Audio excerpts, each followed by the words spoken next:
afternoon or good about lunchtime, so maybe I'm a little bit wrong. I'm going to talk about making, digital, physical. I've been dealing with this space of making, digital and physical, for the better part of my life. Nearly 30 years in the design of things. And there are many gaps as you're dealing with the act of making as opposed to thinking. There are huge gaps between digital and physical issues. And yet, it's an ongoing struggle that I think gets us somewhere. And I'm enjoying it every day, because every day there is some crazy idea coming out of the woods and asks for a solution, asks for design. So I'm going to start running through things. First, it's important to understand that everything that has digital and physical is essentially talking about computing. There are many, many types of computing. Some of them are unknown or unnoticeable. For instance, this beautiful, amazing screen has computing in it. There are a lot of bits and bytes running around trying to look for space and location to make our, world more interesting and visible. But there are computers that are more regular, or we used to call them computers. And this is an industry, or I would say more like a piece of the economy, that is just growing by leaps and bounds and changing on a daily basis. So in order to put some backdrop to the work I'm going to share, I'm going to start by walking you through the story of my professional life as well as the story of the computing industry. So just about 30 years ago, I was still a design student, and I got my first job. I was an intern in a high-tech company, and they used giant computers and monitors to create beautiful images. The company was called Cytex. It was kind of a precursor of Photoshop. And the first thing I've done on something that was then a supercomputer was taking an image of model, very beautiful model, 750 megabytes of image. I'm talking about 1988. So this was a very large image. I zoomed in to the eyes and released the mouse, and it took a second or two, and then I managed to pick the color of the eyes and change it from blue to green. And this was more or less the absolute cutting edge, bleeding edge of technology at that time. And it was set in a very special environment. It was basically a room with computers that were more or less built into the room. There were desks that were completely built around computers and so on. And that was the state of affairs, both conceptually and practically, for a long time. So in early 90s, we started having personal computers, PCs, and they obviously emancipated a lot of creative minds. I mentioned Photoshop earlier. I actually had a beta version of Photoshop before it was released, and it was 426K. And I used a Macintosh to work, and I had to calculate in my mind. We had 1024K, which was a megabyte, and I had to calculate 426K for the app, so I had about 500 and something, 600K for the image. And that was the state of mind, more or less, through most of the 90s. Obviously, things grew faster and faster, but what happened towards the end of the 90s was quite revolutionary. This is where the internet is becoming real and becoming the backbone of communication. Communication between things and communication between people that use things to communicate with other people or other things. So this is kind of the improved PC era. And then things got to where we are today. And where we are today is that we have this phenomenal backbone of the internet that supports all the communication. We still have PCs. We have mobiles, which are essentially kind of a pocket PC. And we have new breed of things. Some of them are called wearables. Some of them are other things. In general, I would call them in this moment wearables, but you could also call them IoT, Internet of Things. And the important thing is this is not a static picture. It is moving. And it's moving towards this. And what you'll see here is that the mighty PC and the mighty iPhone are getting smaller and smaller in their share of creativity, in their share of communication and so on. So the internet is there. It will still talk to wearables. It will still talk to mobiles, and mobiles and wearables are going to talk to PCs. But other things are joining the party. And these things could be environments. These things could be very dedicated high-end computers called edge computers. They're going to do local processing at very high speed for dedicated purposes. And also, the internet is no longer just a communication platform. It's actually a computing platform with a lot of back-end processing power. So it's getting complicated. It's getting complicated for all of us, including myself, but I find it very inspiring as a designer because it creates more things for me to design, more gaps for me to fill with interactions between things and humans and things. And it's kind of a very messy, beautiful environment, and it's just around the corner. It's just starting now. So this is the backdrop, and now I'm going to share some of the work and talk about the issues that were brought to light through the work. So one of the projects that kind of made me, if you wish, was work we've done for a company called Fitbit. The interesting thing about it is that it started by two guys, had an idea, had no real framework around the company. Eric and James came to me and said, we have an idea. You know these little pedometers? At that time, there were a lot of middle-aged men walking around with these things on their belts. We want to take that and put it on people and connect it to the internet so they could actually see how many steps they do, and we could collect data on it and so on. So this was 2007. And we started working with Fitbit without them having a real company. Later on, they admitted that for the first 3-4 years, they actually didn't have an office. They used our offices as their office. And we created the first Fitbit that was very much like a clip. And there is a story behind it of a gap. I really like projects that have an open brief. And because James and Eric were very, conversational, and we actually had a very good relationship, we talked a lot about stuff. And through that dialogue came a very interesting realization of a giant gap. Most technology, even today, but certainly at that time, was designed by men for men.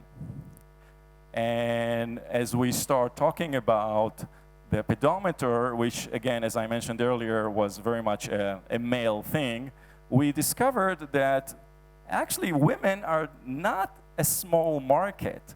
It's kind of 50% of the population, so why aren't we doing something for the other side of the world? And that started a very interesting discussion about the nature of the first Fitbit. And we found out, for instance, that women unlike men, don't have belts. Usually don't have belts. They have a lot more configurations. I'm talking about physical, geometric configurations of clothing. They have dress. They may have yoga pants, and so on and so forth. And that was actually the precursor for the clip, because clip you could put anywhere. And we actually predicted that a lot of women will actually hide the device. And indeed, when it was released, 60% of the attachments were something that we called BFC. BFC is bra front and center. And that later on caused me a lot of interesting social moments when it became popular and I was in some kind of a cocktail party or something like that. There's always been the moment where one of the women will say, I got it right here, and got it out of her bra. So that was a very interesting revelation. It's been something I used to call then more of an introvert interaction. We are used in interaction and user interface to put big messages out. And sometimes people don't want to flaunt how many steps or how many calories they consume today. It's more of a personal matter. So part of that was the creation of the flower.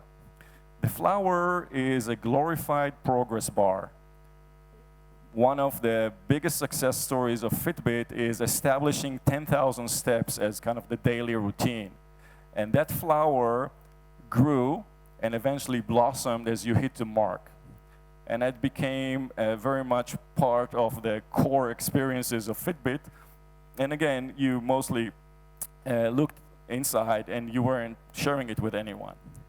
So this is a story about the gap in the mentality of the tech business that is still there to some degree and still needs a lot of attention.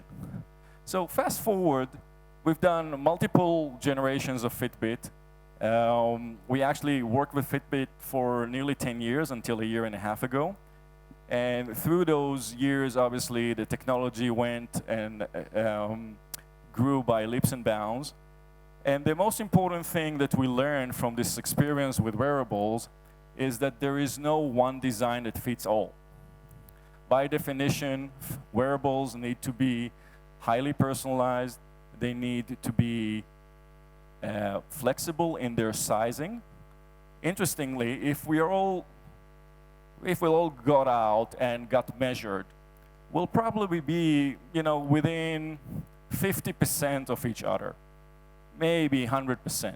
But we found out, for instance, that putting something on your wrist has about 300% to 400% variability. Within my studio, which is about 30 people, we had 3-to-1 size differences in wrists. So we had to solve this problem and fill in those gaps in human sizing, in human tastes, in human preferences. And we came up with this ingenious trick, which is the Pebble. What you see there is the core of the electronics. It's basically the Fitbit. The rest is basically a wrapper. So you could pick a plastic wrapper, and actually you would have gotten 2 of these in the pack, or you could upgrade with something more like a jewelry that was for more special occasions, or just any preference you want. So that strategy of detaching the electronics and making the Fitbits modular, adapting both in style and size, is something that made Fitbit very successful and allowed them to take a big chunk of money that was invested in inventory, lower the inventory, and put this money somewhere else, like research and development.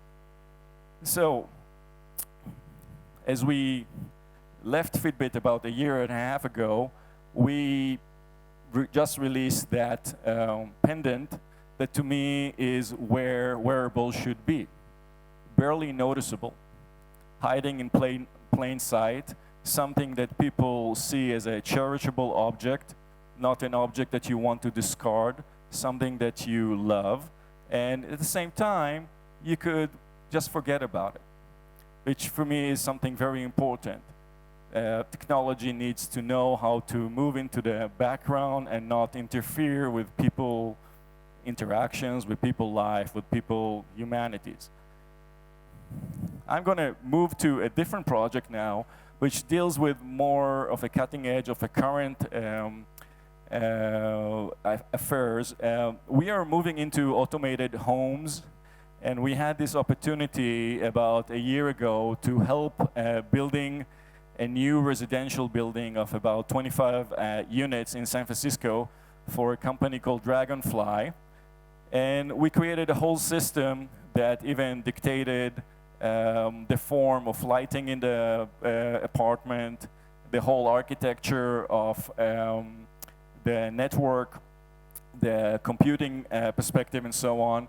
And one thing that came to mind is this notion of a very relaxed and faded interface. And this slow pulsation takes cues from Mark Rothko art, something very subtle. You don't need to deal with it a lot. You could forget about it, but if you wish, it has a lot of depth there to go and customize whatever you want and so on. So this is for us a very beginning of a story that could end up again being something like Fitbit or something much smaller, we don't know. But the subject matter, how do we deal with environments? How do we interact with smart environments is something that we're going to stay with for maybe the next century or so. So, moving forward.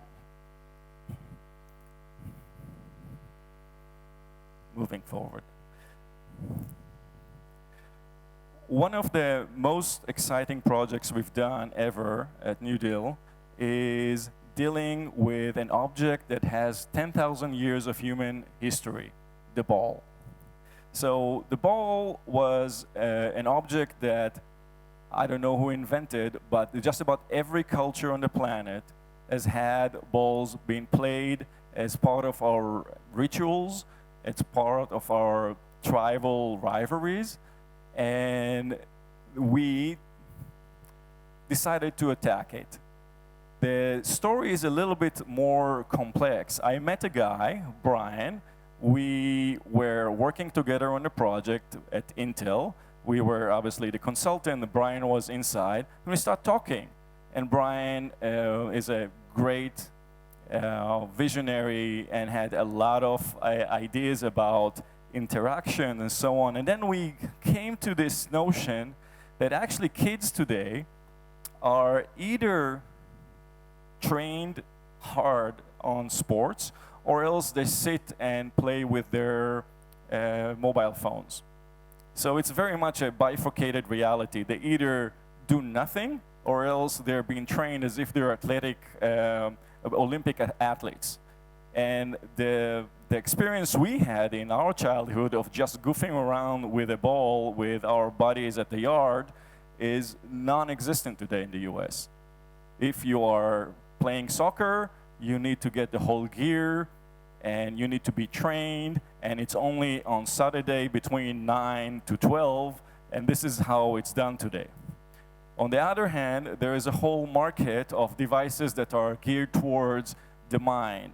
These are the STEM, coming from science, tech, engineering, and math, STEM products. So kids are always being bombarded with the messages, okay, this is to grow your IQ, you need to do this STEM thing, or actually you need to be also a pro athlete, so you need to be trained as if you are a pro athlete. And we just looked at it and say, no, we just want to goof around and have fun.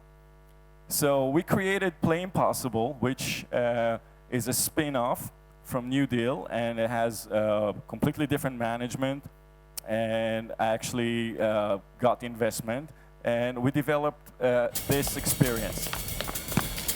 Hey, can I play? Yeah, there's actually an app. Toss it up. It'll change things. Double tap it. Toss until you reach 20 feet in 20 seconds. 12 feet to go. 9 feet to go. Too long. We'll retry. Roll the ball to start the game.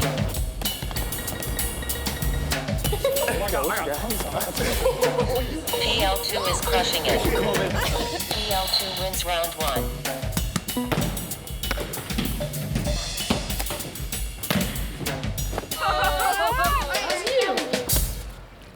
Match the 2 dots. 5, 4, 3, 2, 1. It's there!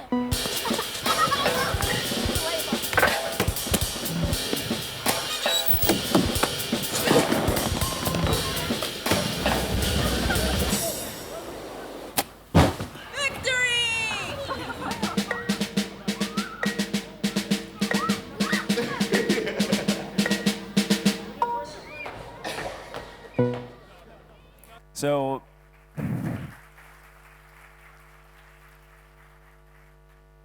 this product was released just before last Christmas on Amazon, Target, and our own website, playimpossible.com. And then we get this interesting call from a company in Cupertino called Apple and said, you know, we really like your product. We'd like it to be on the Apple Store, but we want to have exclusivity for the next year, and we are guaranteeing that we're going to take X amount of balls, and we are going to give you a PO for these. So about 2 months ago, the product was introduced at the Apple Store in this section that has kind of a digital interaction toys, and it's been doing pretty well. And another element, I just want to talk about this little thing, this little wand. There's a problem with electronics. It's called the battery. Batteries are a huge problem. Now, typically, adults mostly will understand and will try to charge their devices. Kids are not going to do that. So they're going to come at the ball after 2 weeks, they forgot about it, and they want to play. So what do? You need to somehow charge the ball within seconds. So we're using a very unique device called supercapacitor to charge the ball within 12 seconds to about 2 hours of play. And what you have here in this device are 2 AA batteries that are good for about a year. And when you saw the lady over there says, what match the 2 dots, you just need to inject this energy within a few seconds, and it was more or less the same speed, the graph, and you get 2 hours of play very, very quickly.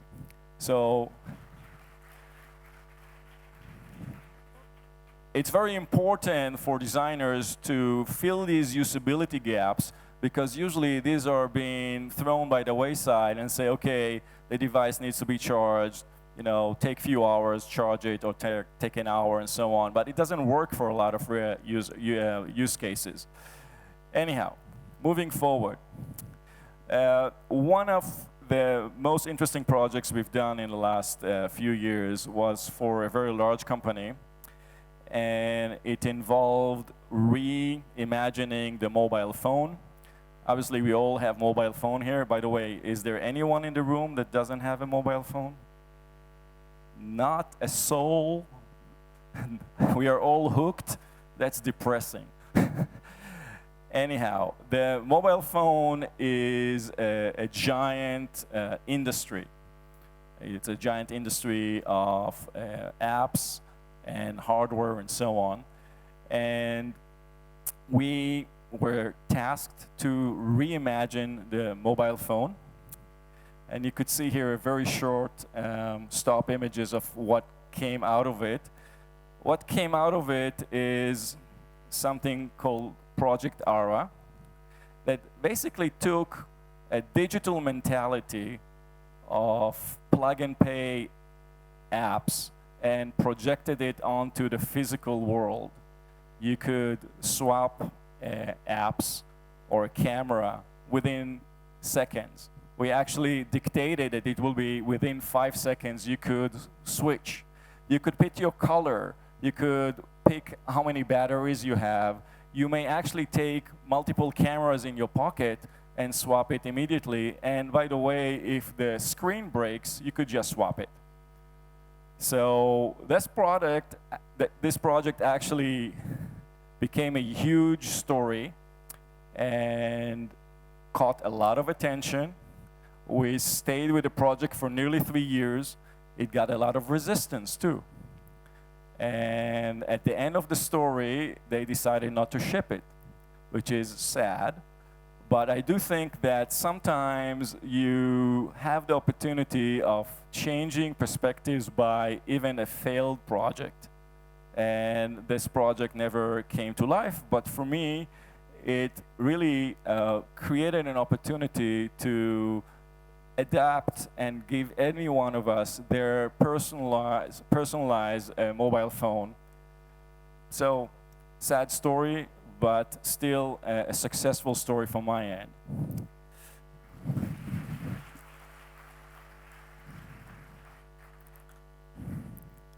Now, I think that the tech industry needs some kind of, I'd say, a confrontation or some kind of a challenge every once in a while. And part of the studio mission is to take big topics that we are exposed to and come up with new contrarian ideas. And this is a story that I lately understood is very current for India. So about 2 years ago, we came to realize that the whole industry revolving money is pushing us towards cashless society. And we have this quality in the studio that we ask ourselves, why? Why do they do that? And supposedly there are a lot of good and bad commercial reasons for that. Basically, they try to get you to waste money without paying attention. This is the bottom line. But we also found out that the cashless society is also highly discriminative, because in the US, there are about 20–25% of the people who will never get a credit card, and therefore will never be able to take part of this cashless society. And then we continued with our research, and we stumbled upon an academia esoteric topic called neuroeconomics. Neuroeconomics is the science that takes your economic behavior and test it against your brain and nervous system. So I'll give you an example, for instance.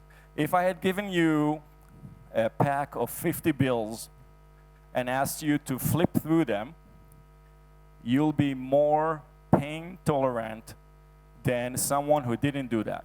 They basically gave people this experiment. They flipped through 50 bills and then had to put their hands in ice water. A control group did the same but had much worse results. So there's something about feeling money that really works positively on us. We are a visceral animal. We have a nervous system that actually works behind our brain and actually does things that we don't even understand. Another example, they gave high school kids the option of buying lunch with cash or with debit card, swipe card. The interesting results are not that the guys with the cards actually wasted 18% more. It's actually that they bought more junk food. That is a very interesting perspective. We are becoming essentially frivolous, not responsible, and not well managed economically when we are in moving into cashless society. Now, this thing also hit home when my daughter, now 16, turned 13, and was eligible to get an ATM card, a debit, which obviously she immediately wanted to have. And then she completely lost control over her financial. She used to do a very meticulous calculation about her allowance and knew that she had in that exactly $41 or something like that. The moment she got the card, she lost complete control over her financials. So this project is called Scrip, and it's reintroducing physical interactions that is intentionally high friction, to the very sense of friction. It actually have a set of pins that actually are creating a relief of the bill denomination that you're about to shell, and it forces you to create more friction with your money. Now, as you'll see, it has a signature, your personalized. It has a small screen that tells you which denomination is going. So you got minus $26. So the first flick will be $20, $5, and $1. So it's actually forcing you to swipe 3 times in order to shell $26. So I'll demonstrate it a little bit more here. So this is how it's done. You could share with friends. These devices are secure, so they'll be, talking to each other or talking to a sales point or so on. And the interesting thing about it, as we released it on our own, we start getting phone calls from financial institutions. And it was a very interesting discussion. I cannot go into the details, but we are now in negotiations of actually making it happen. It has some really interesting opportunities within the cryptocurrency environment. So this is the story of Scrip, but for me, it is also a story about the responsibility of designers within the tech business or within society in general.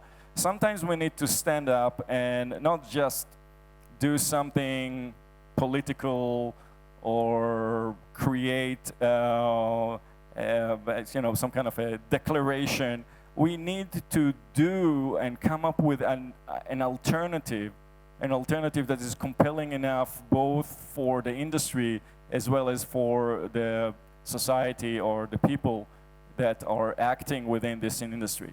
So this is one of these cases, and for me it's kind of a success story because it really created a lot of impact. Now,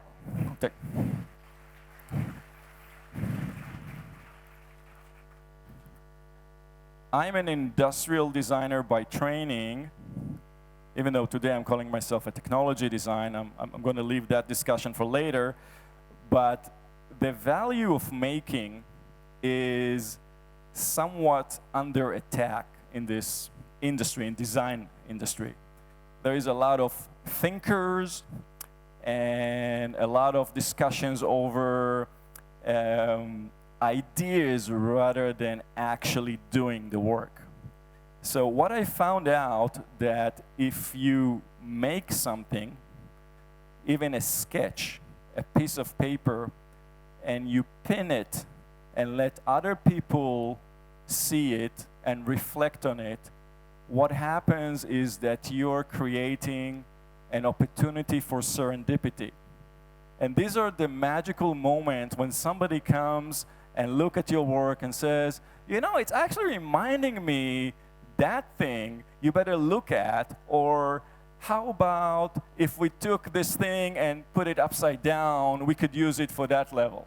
So a core part of New Deal Design Studio is those sharing moments. And I had 3 big objections. First of all, the UI guys, user interface guys, hate doing things outside the computer. They had a lot of problems with actually sharing the work, putting it on big walls, maybe prototyping physically. And I had to struggle for a few years to convince them to do that. And lo and behold, in the last year and a half, too, they switched completely. And now they love doodling. They all became illustrators. And some of them are phenomenal illustrators. So what we do now, we basically model the whole app and the whole user experience in one big storyboard that is illustrated every detail. And only then we go to the computer. That was a complete transformation in how our experience design works.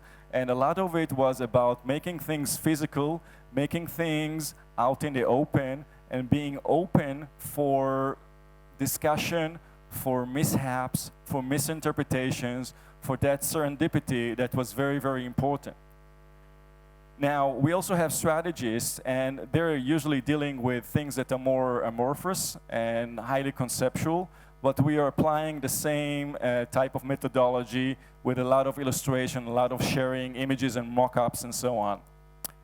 The most difficult objection I got was from engineers.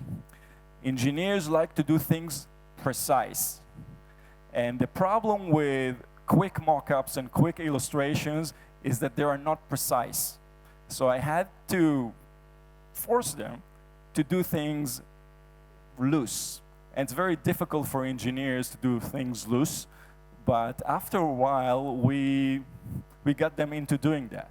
So for me, the value of making is not only creating something tangible, it is primarily about the ability to share it with your collaborators, and in this sharing, you create something new. That is the magic of collaboration, where you actually allow people to suggest ideas and come up with a better idea together through this serendipitous process. The last thing I want to share here is the whole story of physical.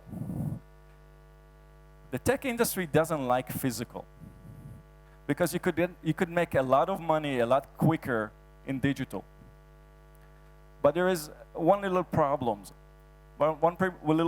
which is we are a physical animal. All our senses are geared towards physical. And sometimes physical has stopping power. So objects can influence minds just by being, standing on their own, and emit a certain aura. This is one of our latest products. This is slated to come next year. And it's a very unique form that is about something celebrative, some kind of a celebration of a ceremony, and something that should gravitate people towards. It's another view of it. It is an ice cream maker. So it does ice cream within 2 minutes, and also can do frappuccino and other things along these lines, frozen treats if you wish. And we wanted to create this delightful dessert feel. And this is one of the more challenging objects we ever created, and for a long time we looked at it and said, this is kind of weird. We don't know how to deal with this object. And my rule, if something bothers you, it's good. You just need to figure out how to polish it. And we worked quite a lot on the details and so on. And once we had it all together, people said, I want to buy it, but they didn't know exactly why. And that's good enough. So that's about it. Thank you.